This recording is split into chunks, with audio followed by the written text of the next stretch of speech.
విధించినప్పుడు ఏం మార్పులు వస్తాయి అంటే ఎలాంటి మార్పులు సంభవిస్తాయి అంటే మొదటి అంశం ఏంటంటే కేంద్ర ప్రభుత్వం జారీ చేసే ఆర్థికపరమైన ఆదేశాలను అన్ని రాష్ట్రాలు తప్పనిసరిగా పాటించాలి. కేంద్ర ప్రభుత్వం ఎలాంటి ఆర్థిక ఆదేశాలను జారీ చేసినా కూడా తప్పనిసరిగా రాష్ట్రాలను సంప్రదించాలి. రాష్ట్ర ప్రభుత్వాలు తమ సొంత ఆర్థిక నిధులపైన ఆధారపడాలి. కేంద్రం నుంచి కానీ ఎలాంటి నిధులు మంజూరు చేసేటటువంటి అవకాశాలు ఉండవు. రాష్ట్ర ప్రభుత్వాలు తమ సొంత ఆర్థిక నిధులపైనే ఆధారపడాల్సి వస్తుంది.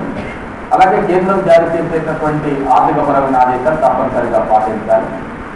ఇంకొక ముఖ్యమైన అంశం ఏంటంటే భారత రాష్ట్రపతి ఈ దేశంలో ఉన్నటువంటి అందరు ఉద్యోగుల యొక్క జీతపత్యాల్లో కూడా కోత విధించే అధికారం రాష్ట్రపతికి ఉంటుంది. అత్యవసర పరిస్థితి కాలంలో మన దేశంలో ఉన్నటువంటి అన్ని ఉన్నత పదవుల్లో ఉండే వారి యొక్క జీతపత్యాల్లో కూడా కోత విధించే అధికారం ఉంటుంది. ఎవరికి?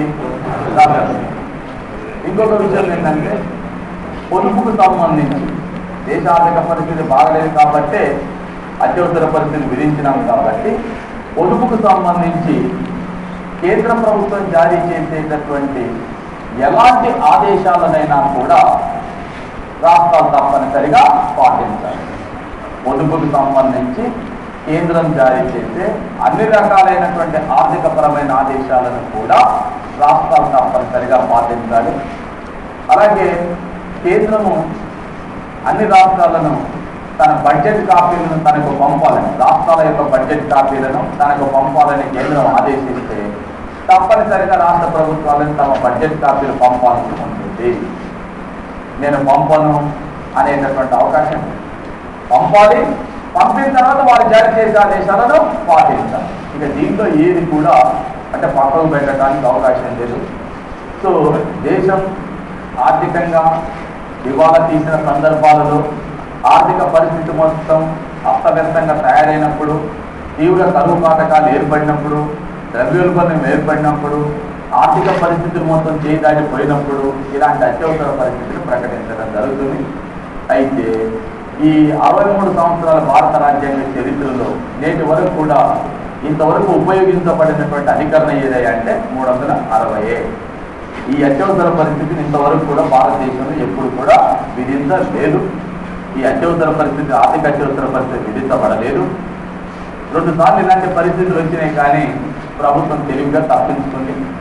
1962లో చైనాతో యుద్ధం వచ్చిన తర్వాత, 1965లో పాకిస్తాన్తో యుద్ధం వచ్చిన తర్వాత ఈ 2 యుద్ధాల కారణంగా భారతదేశ ఆర్థిక వ్యవస్థ అనేక సమస్యలు ఎదుర్కొన్నప్పటికీ 66 నుంచి 69 దాకా ప్రణాళికను రద్దు చేసుకున్నామే తప్ప ఆర్థిక అత్యవసర పరిస్థితిని మాత్రం విధించలేదు. అలాగే 1991లో ఈ గల్ఫ్ యుద్ధం జరిగేటప్పుడు భారతదేశం యొక్క బ్యాలెన్స్ ఆఫ్ పేమెంట్స్లో కనీసం వారం రోజులకు సరిపడినన్ని కూడా ఈ బ్యాలెన్స్ ఆఫ్ పేమెంట్స్లో విదేశీ మారక ద్రవ్యం లేదు. కాబట్టి అప్పుడు కూడా ఆర్థిక అత్యవసర పరిస్థితి విధించాల్సిన టైం వచ్చింది. కానీ చంద్రశేఖర్ ప్రభుత్వం రిజర్వ్ బ్యాంకులో ఉన్నటువంటి 20 టన్నుల బంగారాన్ని తీసుకెళ్లి లండన్ బ్యాంకులో తాకట్టు పెట్టి కావలసినటువంటి విదేశీ మారద్రవ్యాన్ని అంటే సేకరించడం జరిగింది. అయితే 1991లో జరిగిన ఎన్నికల్లో పివి నరసింహారావు ప్రభుత్వం అధికారంలోకి వచ్చిన తర్వాత 1993లో ఈ లండన్ బ్యాంకులో తాకట్టు పెట్టినటువంటి 20 టన్నుల బంగారాన్ని మళ్ళీ విడిపించడం జరిగింది. అంటే ఈ 2 సందర్భాలలో కూడా ఒక స్పెసిఫిక్ కండిషన్స్ అలాంటి పరిస్థితి వచ్చింది కానీ మనం ఆర్థిక అత్యవసర పరిస్థితిని మాత్రం విధించలేదు. ఓకే, తర్వాత ఈ అత్యవసర పరిస్థితుల పైన అంటే భారత రాజ్యాంగంలో పొందుపరిచినటువంటి అత్యవసర పరిస్థితుల పైన చాలా భిన్నమైనటువంటి అభిప్రాయాలు ఉన్నాయి. భిన్నమైనటువంటి అభిప్రాయాలు అంటే దీన్ని సమర్థించే వాళ్ళు ఉన్నారు, దీన్ని వ్యతిరేకించేటటువంటి వాళ్ళు కూడా ఉన్నారు.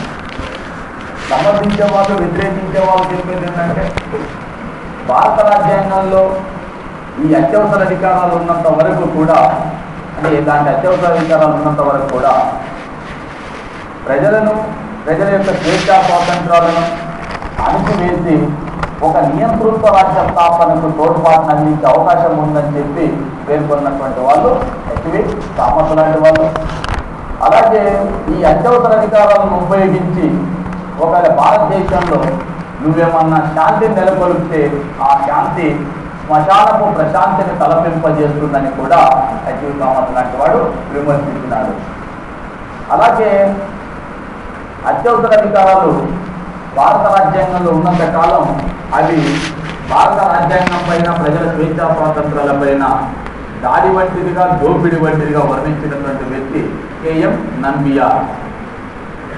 అంతేకాకుండా 356 అధికరణను హెచ్ఎన్ కుంజ్రు ఇది ఉండదు రాసుకోవాలి.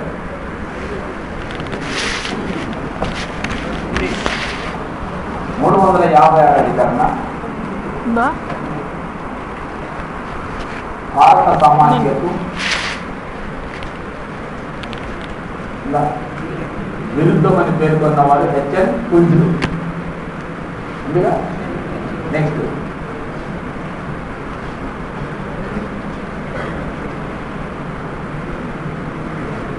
వ్యక్తి స్వేచ్ఛా స్వాతంత్రాల పైన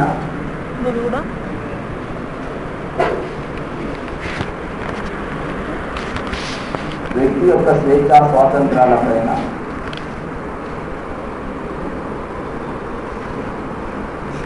భారతదేశ భద్రతకు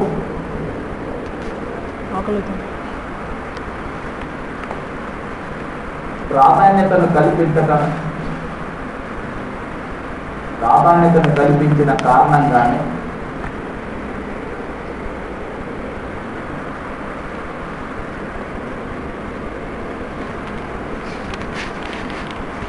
రాజ్యాంగంలో అత్యవసర పరిస్థితులను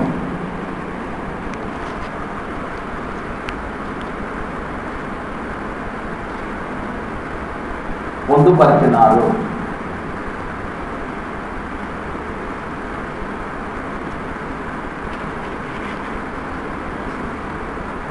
విఎన్ శుక్లా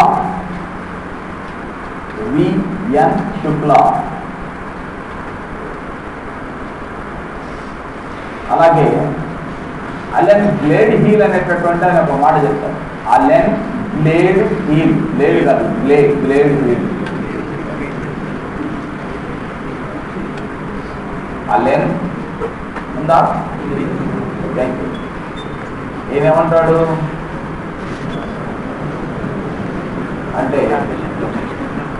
ఇప్పటికిప్పుడు పరిశీలిస్తే భారత రాజ్యాంగంలో ఎలాంటి సవరణ చేయకుండానే భారత రాష్ట్రపతి కాదనుకుని దేశానికి తిరుగులేని నియంత కావచ్చును అంటారు.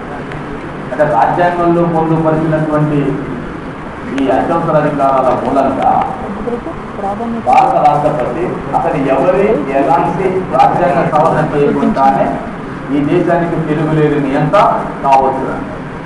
అలాగే ఈ అత్యవసర అధికారాల పైన టి కృష్ణమాచారి వీటిని ఆవశ్యక క్లేశాలను అవసరమైన చెడు అంటారు. భారత రాజ్యాంగంలో పొందుపరిచిన అత్యవసర అధికారాలు అవసరమైన చెడు అంటారు. దాని అర్థం ఏంటంటే అవసరమైన చెడు అంటే అర్థమైంది. తెలుగులో చెప్పలేదా? ఉర్దూలో కూడా చెప్పలేదు. అవసరమైన చెడు అంటే ఇది చెడే కానీ అవసరమైన ఉపయోగించడానికి గల కారణం ఏంటంటే ఈ అత్యవసర అధికారాలను ఉపయోగించినప్పుడు వ్యక్తి స్వేచ్ఛా స్వాతంత్రాలు కోల్పోతారు కాబట్టి అది ఏమైతుంది. కానీ భారతదేశం యొక్క భద్రత ప్రమాదంలో పడ్డప్పుడు ఈ అత్యవసర అధికారాలు వినియోగించక తప్పదు కాబట్టి ఇది అవసరం, అంటే అవసరమైన చెడు అనే ఉద్దేశం. అలాగే గోపాలస్వామి అయ్యంగారు కానీ అల్లాడి కృష్ణస్వామి అయ్యర్ కానీ ఈ అంశం పైన చాలా స్పష్టంగా చెప్పింది ఏంటంటే ఇవి భారతదేశాన్ని ప్రమాదపు తంతుల నుండి కాపాడేటటువంటి మృత సంజీవిని వంటి. అంటే భారతదేశం ప్రమాదపు తంతుల్లోకి వెళ్ళినప్పుడు దాన్ని కాపాడేటటువంటి మృత సంజీవిని వంటి అంటే అంబేద్కర్ భారతదేశం విపత్కర పరిస్థితులను ఎదుర్కోవడానికి కల్పింపబడిన ఉపాయాలుగా పేర్కొంటాడు. అలాగే అత్యవసర పరిస్థితుల గురించి ఒకనొక సందర్భంలో రాజ్యాంగ పరిషత్తులో ఈ కేటీ షా, ఈ హెచ్వి కామత్, తర్వాత టేక్ చంద్ బక్షి అని వీళ్ళంతా చాలా తీవ్ర విమర్శలు చేస్తుంటారు. విమర్శలు చేసేటప్పుడు ఆ విమర్శలన్నింటికి కూడా అంబేద్కర్ ఒకటే సమాధానం చెప్తారు. ఏమనంటే, నాకు వ్యక్తి స్వేచ్ఛా స్వాతంత్రాలు చాలా గొప్పవి, నాకు చాలా ముఖ్యమైనవి. నేను వ్యక్తి స్వేచ్ఛావాదిగా వ్యక్తి స్వేచ్ఛా స్వాతంత్రాలకు చాలా ప్రాధాన్యతనిస్తాను, నాకు చాలా ముఖ్యమైనది. కానీ వ్యక్తి స్వేచ్ఛ కంటే కూడా దేశ సార్వభౌమత్వం చాలా గొప్పది అంటారు. అంటే దాని అర్థం ఏంటంటే, దేశ సార్వభౌమత్వానికి ముప్పు ఏర్పడిన తర్వాత నువ్వు వ్యక్తి స్వేచ్ఛ గురించి ఏడితే ఏమొస్తుంది లాభం? దేశాన్ని కాపాడుకున్న తర్వాత మిగతా విషయాల గురించి ఆలోచించాలి. అందువలన దేశ సార్వభౌమత్వానికి ప్రమాదం ఏర్పడినప్పుడు ఈ వ్యక్తి స్వేచ్ఛా స్వాతంత్రాల పైన పరిమితులు విధిస్తే అంత పెద్ద తప్పేమీ కాదు అని చెప్పి అంబేద్కర్, నేను వ్యక్తి స్వేచ్ఛకు ప్రాధాన్యతనిస్తాను, కానీ వ్యక్తి స్వేచ్ఛ కంటే కూడా దేశ సార్వభౌమత్వం గొప్పది అని చెప్పి దానికి కావాల్సినటువంటి సమాధానం చెప్పడం జరిగింది. ఇవి మన రాజ్యాంగంలో భారత రాష్ట్రపతికి కల్పింపబడినటువంటి అత్యవసర అధికారాలు. ఈ అత్యవసర పరిస్థితుల పైన వచ్చినటువంటి కామెంట్స్, అత్యవసర పరిస్థితి కాలంలో వచ్చినటువంటి మార్పులు చేరుకుంటుంది. నేను మీకు చెప్పేది ఏంటంటే, అత్యవసర అధికారాలు మీరు భారత రాష్ట్రపతి యొక్క అధికారాలుగా మాత్రమే చూడొద్దు.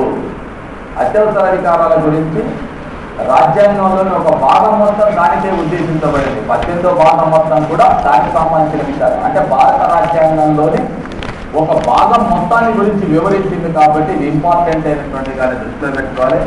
మరి అత్యవసర పరిస్థితుల గురించి మనం కూలంకషంగా ఆల్మోస్ట్ విధించడానికి గల కారణాలు, విధించే విధానము, అమల్లోకి వచ్చేది, ఆమోదించేది, అమల్లో ఉండేది, అమలును రద్దు చేసేది, వచ్చే మార్పులు, ఇప్పటివరకు విధించబడిన పరిస్థితులు, ఏ సందర్భాలు ఏ ప్రభుత్వం ఎలా విధించింది అనేది కూడా మనం చెప్తున్నాం. కాబట్టి దీనిపైన కాస్త కాన్సన్ట్రేషన్ చేస్తే మనకు దీనిపైన అనేక సందర్భాలు అడిగిన క్వశ్చన్ చూస్తే కూడా మనకు ఈజీగా రైట్. ఇకపోతే మనకు భారత రాష్ట్రపతి యొక్క అధికారాల్లో కొన్ని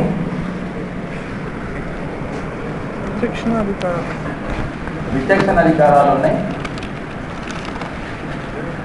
అవి కూడా చర్చిస్తే రాష్ట్రపతి మనకు లేకుండా ఇబ్బంది అంటే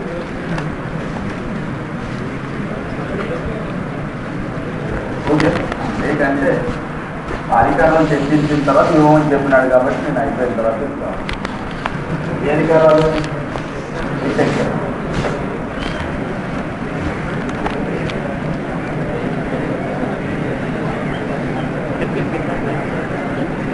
మనం రాష్ట్రపతి యొక్క సాధారణ అధికారాలు కానీ లేక అత్యవసర అధికారాలు కానీ కేంద్ర మంత్రి మండలి యొక్క సలహాలు సూచనలను అనుసరించి మాత్రమే నిర్వహించాలని చెప్పి చెప్తున్నాం. ఇక్కడ రాష్ట్రపతి యొక్క విచక్షణ అధికారాలు మాత్రం తన సొంత విచక్షణ అధికారాలను ఉపయోగించి వినియోగించడం జరుగుతుంది. ఇక్కడ ఎవరి సలహాలు సూచనలతో నిమిత్తం లేకుండా తన సొంత ఆలోచనతో, తన సొంత విచక్షణ అధికారంతో మాత్రమే తన డిస్క్రిషన్ పవర్స్గా వీటిని వినియోగిస్తారు. ఎలాంటి సందర్భంలో అంటే, లోక్సభలో ఏ పార్టీ సంపూర్ణ మెజార్టీ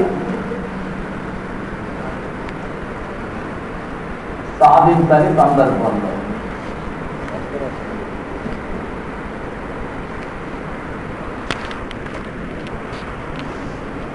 లోక్సభలో ఏ పార్టీ కూడా సంపూర్ణ మెజార్టీ సాధించని సందర్భంలో. ఓకే. రెండవది,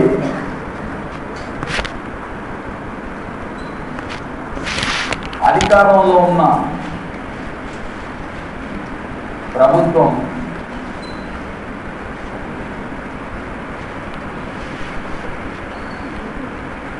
సభలో మెజార్టీని కోల్పోయినప్పుడు, 2 3 4 5 6 7 8 9 10 11 12 13 14 15 16 17 18 19 20 21 22 23 24 25 26 27 28 29 30 31 32 33 34 35 36 37 38 39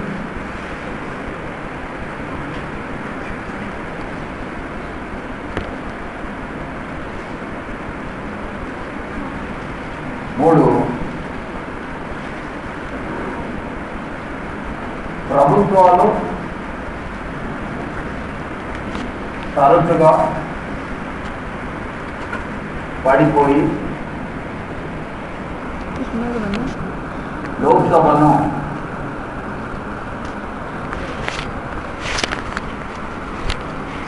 రద్దు చేసే సందర్భంలో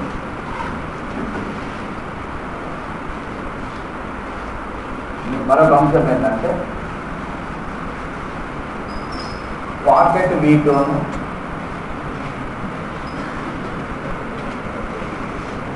వినియోగించే సందర్భం, అంటే వీటో అధికారాన్ని వినియోగించేటటువంటి సందర్భంలో,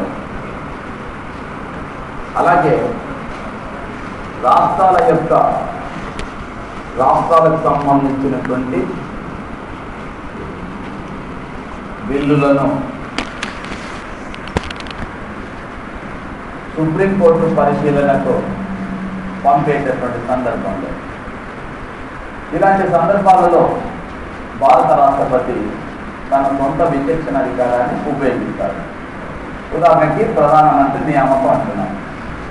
ఒరిజినల్గా రాజ్యాంగంలో 75(1) అధికరణ ప్రకారం prime minister will be appointed by the president of India on the recommendation of the prime minister. The other ministers also will be appointed by president only అని ఉంది.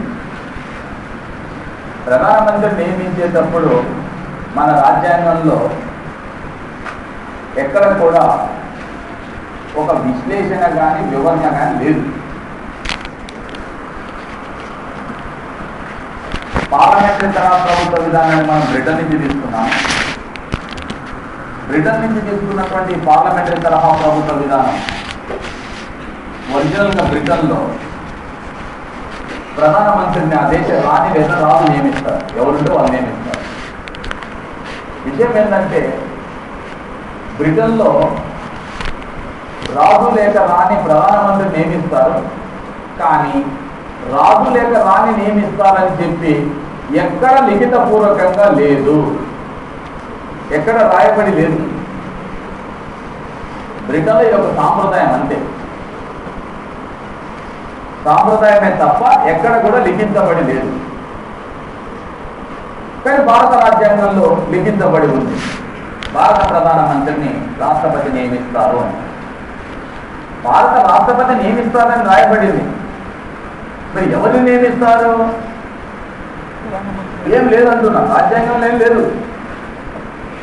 మనం చెప్తున్నాం మెజార్టీ పార్టీ నాయకుడు. నీకు రాజ్యాంగంలో మెజార్టీ పార్టీ నాయకుడు నియమించాలి, నేను చూపించానండి, ఎక్కడ కూడా ఉండదు ఇది. ఒకవేళ మెజార్టీ పార్టీని నియమించాలి అనుకున్నాం, మనం రాస్తున్నాం కాబట్టి. మరి ఏ పార్టీకి మెజార్టీ రాకపోతే అక్కడ కూడా ఉండాలి, ఏ పార్టీకి మెజార్టీ రాకపోతే ఈ పద్ధతి ప్రకారం నియమించాలి, ఏమి లేదు అక్కడ, అసలు లేదు. ఇలాంటి సందర్భాలు వచ్చినప్పుడు purely depend upon the discretion power of the president of India can nominate anybody, can appoint anybody as a prime minister అని వచ్చిన. ఇది ఒకటి. మీకు 1989లో భారత పార్లమెంట్లో మొట్టమొదటిసారిగా అంగ్లు పార్లమెంట్ ఏర్పడింది. అంగ్లు పార్లమెంట్ ఏర్పడ్డది. అది ఏ పార్టీకి సంపూర్ణ మెజారిటీ రాకపోతే కాంగ్రెస్ పార్టీకి 191 స్థానాలు వచ్చినవి, జనతాదళకు 141 స్థానాలు వచ్చినవి, బీజేపీకి 88 స్థానాలు వచ్చినవి, లెఫ్ట్ ఫ్రంట్కు 53 స్థానాలు వచ్చినాయి. ఇలా వచ్చినప్పుడు నాటి రాష్ట్రపతి ఆర్ వెంకటరామన్ మొదట రాజీవ్ గాంధీని ఆహ్వానించినారు ప్రభుత్వ ఏర్పాటు. ఎందుకని? ఉన్న పార్టీలో ఎక్కువ స్థానాలు వచ్చింది అతనికి కాదు. ఆహ్వానిస్తే ఆయన సింపుల్గా తిరస్కరించినారు. I don't want to form the government because I am not having sufficient majority in the Lok Sabha. So I don't want to form a government at the center అని చెప్పి చాలా సింపుల్గా తిరస్కరించినారు. తర్వాత వీపీ సింగ్ ఆహ్వానిస్తే వీపీ సింగ్ ప్రభుత్వాన్ని ఏర్పాటు చేసినారు. ఎందుకు చేసినాడంటే అప్పుడు లెఫ్ట్ పార్టీలు రైట్ పార్టీ అయిన బీజేపీ రెండు కూడా వీపీసీకి సంబంధించినవి కాబట్టి వాళ్ళు మెజార్టీ ఉంది కాబట్టి వాళ్ళు ప్రభుత్వాన్ని ఏర్పాటు చేసినారు. మరి వాస్తవంగా వీళ్ళకి మెజార్టీ ఉన్నప్పటికీ మరి రాజీవ్ గాంధీ ఎందుకు పిలిచినాడు? ఓ సాంప్రదాయం. ఏం సాంప్రదాయం? ఉన్న పార్టీల్లో ఎవరికి ఎక్కువ మెజార్టీ వస్తే వాళ్ళకి. ఇది పూర్తిగా డిస్క్రిప్షన్ పవర్ అంటున్నాను. అందువల్ల ఏ పార్టీ సంపూర్ణ మెజార్టీ సాధించని సందర్భంలో ప్రధానమంత్రి నియామకం అనేది భారత రాష్ట్రపతి యొక్క విచక్షణాధికారంగానే భావించాలి. తర్వాత రెండవది, అధికారంలో ఉన్న ప్రభుత్వం మెజార్టీని కోల్పోయినప్పుడు, అధికారంలో ఉండేటటువంటి ప్రభుత్వం మెజార్టీని కోల్పోతే ఆ ప్రభుత్వాన్ని విశ్వాస పరీక్ష నెగ్గాలని చెప్పి రాష్ట్రపతి ఆదేశించవచ్చును. ఆ ప్రభుత్వాన్ని మీరు విశ్వాస పరీక్ష నెగ్గండి అని చెప్పి ఆదేశించవచ్చును. ఆదేశిస్తే ఆ విశ్వాస పరీక్షలో ప్రభుత్వం నెగ్గితేనే ఉంటుంది, లేకపోతే పోతుంది అంతే. 1989లో అధికారంలోకి వచ్చిన వీపీ సింగ్ ప్రభుత్వానికి 1990లో బీజేపీ మద్దతు ఉపసంహరించుకుంది. ఉపసంహరించుకున్న తర్వాత వీపీ సింగ్ ప్రభుత్వం తన విశ్వాస పరీక్ష పెట్టుకున్నాడు. విశ్వాస పరీక్షలో ప్రభుత్వం ఓడిపోయింది. ప్రభుత్వం రాజీనామా చేయాలి.